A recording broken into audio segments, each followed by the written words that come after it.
Today we have come to the second meditation on Nathan. We are told here that Nathan was a disciple of long standing.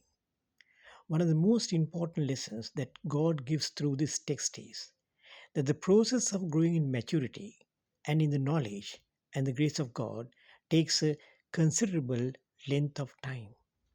It cannot begin overnight. Nathan was a disciple of long standing. Jesus taught us a parable in which he referred to two men who built two houses.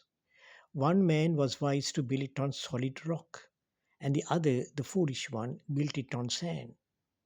The rain poured down, the rivers overflowed, and the wind blew hard against the houses.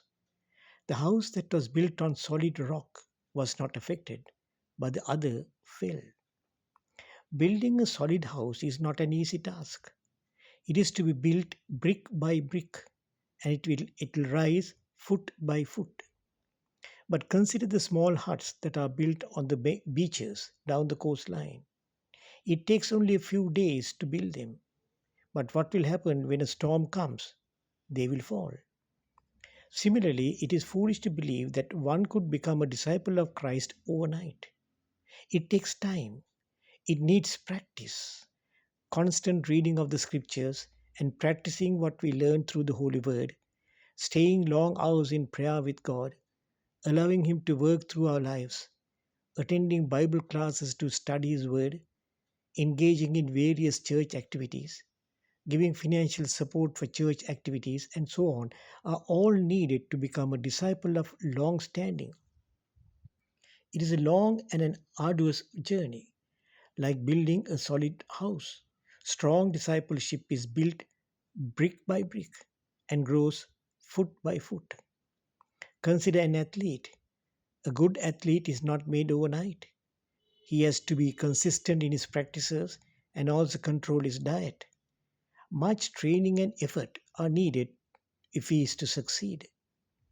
In the same way, no one has become a doctor, lawyer, engineer, accountant, a staff officer, or a teacher overnight. Hard work is needed to become a professional. It is the same for an aspiring disciple of Christ. There are some Christians who believe that if they leave one church and join another and call themselves born again, they have become disciples of Christ. Some are converted to Christianity by listening to a wonderful message. Some say that they have been miraculously healed through healing services. Remember, this is only the beginning. It is only a step in a long walk. Let me repeat it. It is only a step in a long walk. Conversion is a turning into the right road. The next thing is to walk in it. The daily going on that road is as essential as the first starting if we are to reach the desired goal. Richard Foster says, quote, if we are expecting one or two worship services or study groups a week to change us, it will never happen.